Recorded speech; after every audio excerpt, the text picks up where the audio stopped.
Welcome back to Reading Bear. Today, we will take a look at some new malicious compliance stories. And if you enjoyed my content, please don't forget to subscribe to my channel and post some bear emojis in the comments. Let's go! First one is titled, Call the Council, I Pay My Taxes. A little background. I live in a block of flats, apartments for those outside the UK, which has a bin shed for the residents of the building to dump their rubbish. There are 3 blocks of flats with a bin shed each. These bin sheds get emptied once a week, every Tuesday to be precise. However, because the sheds are easily accessed, we have an almost daily problem with fly tippers, I should say nightly problem, dumping their rubbish.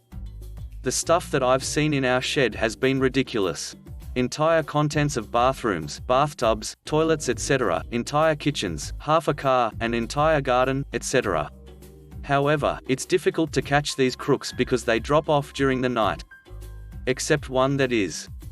Yesterday evening I stepped outside to deliver my own bag of rubbish to the shed.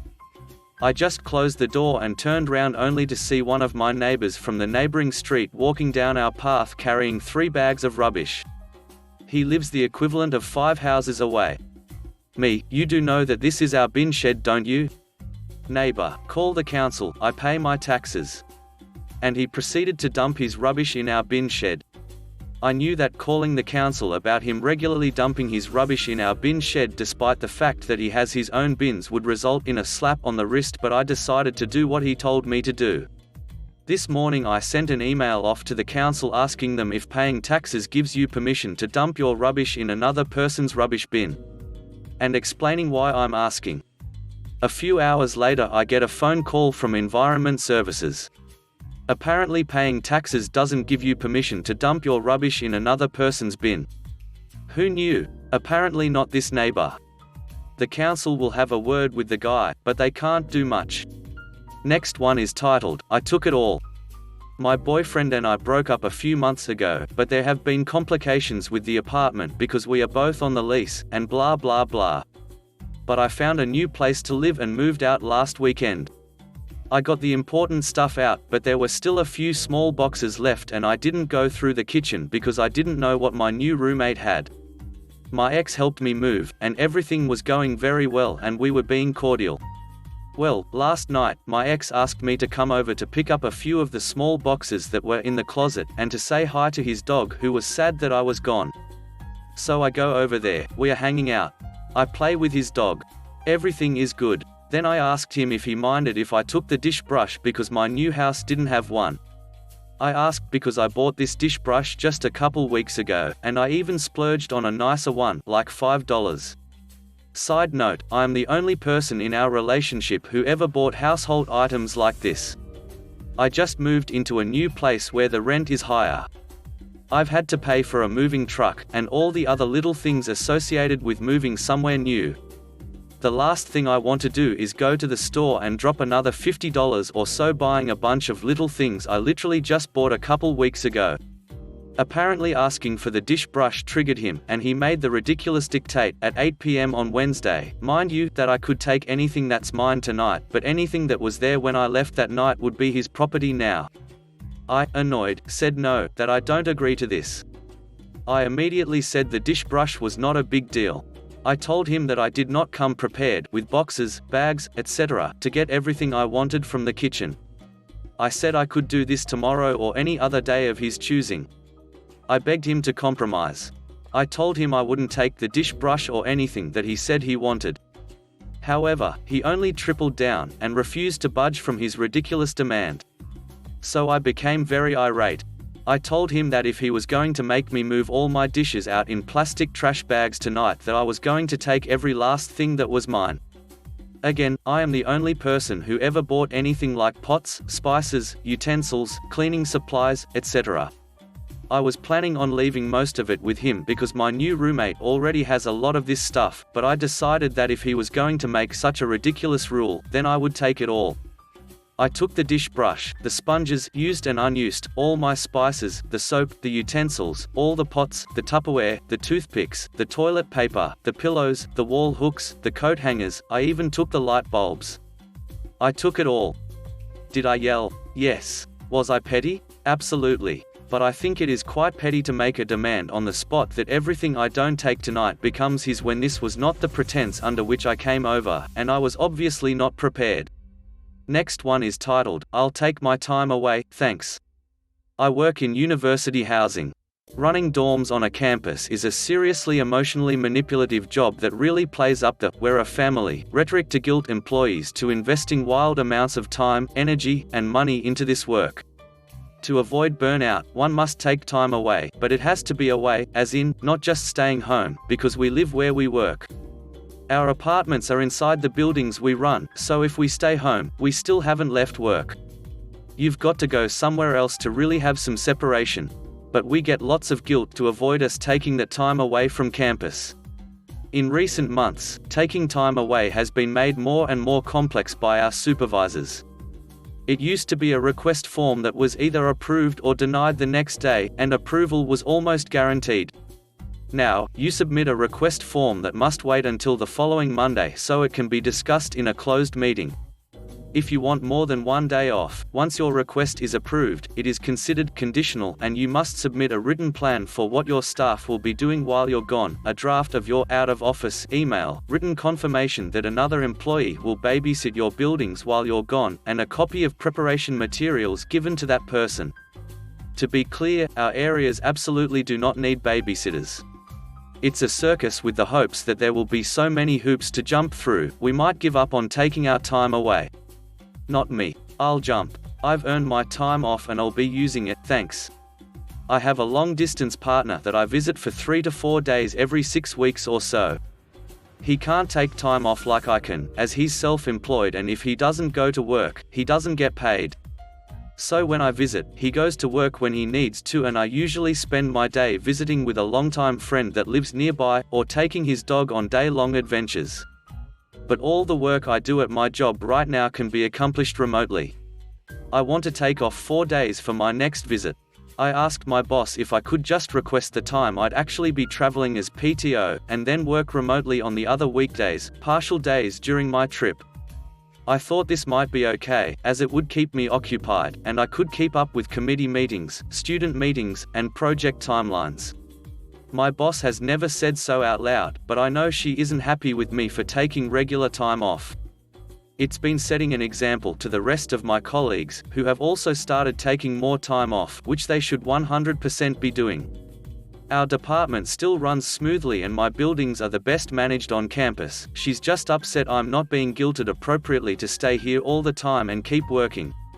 My boss told me that she would not approve me to work remotely, as I had to be on campus to do my job. Mind you, during that meeting, I was dealing with a cold and had been approved to work from home. I asked her why that was different than working from my partner's office. She told me that, because I live on campus, I could still be called upon to respond to an emergency if needed.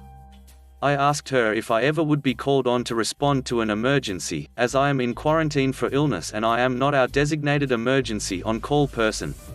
She told me her decision was final, but if I still only wanted to take 2 days off, I could shorten my trip. I told her, no, that's fine. I just won't work at all for those 4 days. Clearly, this was not what she thought would happen.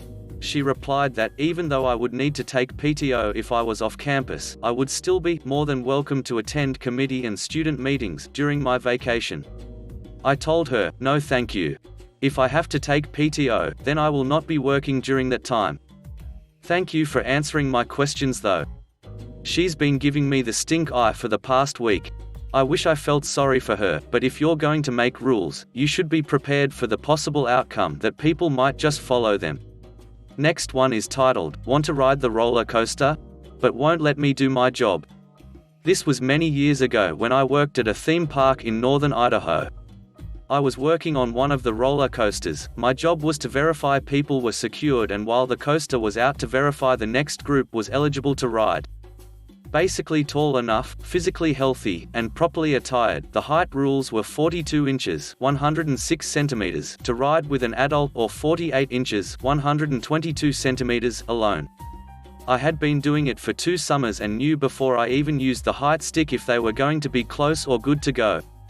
I still had to check everyone that was close, because my boss liked to lurk in the shadows and would fire me if I didn't check. The stick was made out of wood, so it had quite a bit of flex to it, as long as the kids didn't look scared shitless and I could flex the stick enough they were going to ride. I'm going about my Groundhog's Day of checking seatbelts and restraint bars, then check to see if everyone is good to ride. Up next is Angry Dad and Little Daughter. I could tell she is just a little too short to meet the 42-inch requirement. I walk up to them with the stick. I could tell that Angry Dad was annoyed immediately. The conversation went something like this. Me, sir, I have to measure your daughter to make sure she is tall enough to ride. AD, I have already checked and she is tall enough. Me, sir, I have to, it is a park policy. AD, no, I already checked and she is tall enough. It went back and forth like this for the whole 2 minutes the coaster was out. Me, sir, I cannot let you ride if I don't check. AD, fine. He angrily steps out of the way of his daughter so I could check her height. Sure enough, without me bending the stick, so she was just a hair too short. Seriously, it was touching her hair. If the dad had not been a jerk and let me do my job, still would have let her ride with that. Me, I'm sorry sir, your daughter is too short to ride. You can have her stand over here while you ride if you would like. He stormed away without saying anything.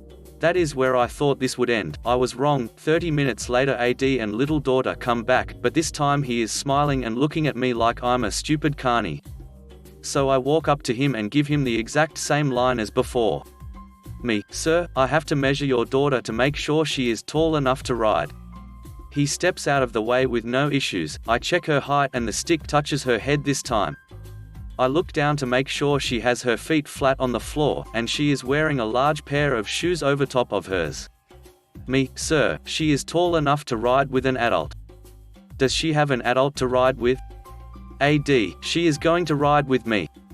Me, I am sorry sir, you cannot ride without shoes on. It was at that point AD was about to punch me. He turned red and balled up his fists. Either he realized he would get arrested for punching me or that I had a 48-inch stick in my hand. So he walked away with only making a few remarks under his breath. Next one is titled, If You Insist, Sir. It was around 1985 and I was stationed in Washington, D.C., at Coast Guard headquarters, not that we called it that, mind. Officially, it's known as Commandant, U.S. Coast Guard. Unofficially, it's called Buzzard Point. Anyway, I was stationed in the incentives section, where I tended to the various ways, both positive and negative, we tried to give our sailors incentives to do good. Our section was headed by a lieutenant commander, who served a tour of duty in the position, but run by his second-in-command, a civilian, who had been there since the Hardy administration. The lieutenant commander, when I was stationed there, was a very nice guy who had an unfortunate verbal tic. He tended to say, sec, a lot, as in, I'll be with you in a sec, Jim. Not, in a second, but always, in a sec. Gimme a sec, Chief. I'll see you in a sec, Linda. And so forth. Not all that disturbing, if slightly annoying, but then we had a new captain arrive. The captain was in charge of the entire group of sections on our floor, and our latest one had the misfortune of having an actual PhD in English. After he arrived, no typos were permitted, all grammar had to be on point, and slang was strongly discouraged among the enlisted. As for the officers, it was forbidden. My lieutenant commander's unfortunate verbal tic was like a salted whip on the open wound of the captain's sensibilities, and the matter finally came to a head one day when the lieutenant commander happened to walk past the captain's office. The floor was mostly quiet, so those of us whose offices were close enough to the captain's heard him call out, "Jerry, would you mind coming in for a moment?" as well as the lieutenant commander's habitual reply of, "Just a sec, Captain." The entire floor, however, heard the captain bellow out, "That's it. Jerry, I've asked you, I've pleaded with you, I've even begged you, but now I'm putting my foot down and making this a direct order. No more sex. I'm sick and tired of sex, and if you give me sex one more time, I will not be responsible for my actions. Do you understand? No more sex in this office." All typing and phone conversations stopped throughout the floor. Several baffled individuals stuck their heads out of their offices. I had a clear view of the captain's office doorway, where my lieutenant commander stood, his shoulders shaking like he was jackhammering the hallway floor, but without a single sound coming from him. The captain followed up his outburst with a slightly quieter command of, "Please acknowledge my command, Jerry." This is where the malicious compliance comes in. My lieutenant commander straightened, turned to face the captain, and said in a clear voice that carried in the absolute silence, "Aye, Captain. You don't want any more sex from me, and I will do my best to never give you any more sex as long as we are stationed together." There is an excellent chance that the howls of laughter that burst out of the various officers are still going on today. Next one is titled, "Exactly What I Was Ordered to Do." I worked for the government, and at this job there was no official dress code really, short of "make sure your clothes are clean." I dressed in khaki pants and polo shirts that had the agency name embroidered on it. I thought they looked kind of like a uniform and was pleased. One day I got a new supervisor who called me in after a week on the job and told me she expected me to wear a dress every day from now on. This actually wasn't something she could require officially, but I didn't want to go to my office manager and complain. If she was my supervisor, she could make me miserable with penny ante crap for the entire duration, which for all I know could be years. So I dug into my closet for my dresses, which I didn't have a lot of anyway, and found the single most hideous dress I had ever owned in my life. It was actually a dreadful combination of harvest gold, puke green, we're talking real Campbell's pea soup green with a weird neon pink trim.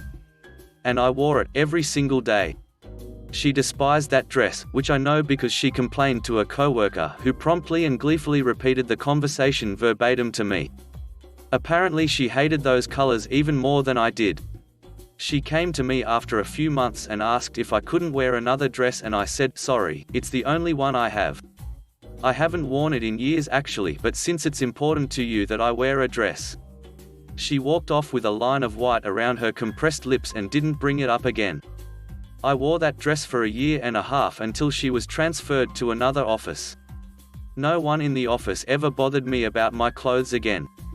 Last one is titled, "Just Doing My Job." I used to be one of those overachieving, wants to help everyone type when I was a lot younger. So at one of my jobs back in those days, I'm usually hanging around after my shift to wait for a coworker who's on the closing shift to head off together. When he's on duty, we usually hang out after. And usually once the last customer is gone, I'll help with the cleanup etc. so we can get out earlier. At some point, there was a change in management and they replaced our branch supervisor. This new joker obviously didn't know who's who in the crew, and never bothered to learn our names. As usual, I was waiting for my friend, and in comes the joker. This is at 11 p.m. mind you. Last customer long gone, friend was clearing up some stuff in the back of the kitchen, so I just sat out front in one of the booths waiting, browsing my phone. Joker, "We're closed, why are you here? Where is the staff?" Me, "I work here." Joker, "Then why aren't you doing your job?" Me, "I'm not on the closing shift. I'm waiting for a friend." Joker, "We'll go wait elsewhere." Me, "He works here on the closing shift and I've always waited here." Joker, "Then where is he? There's obviously no one else here.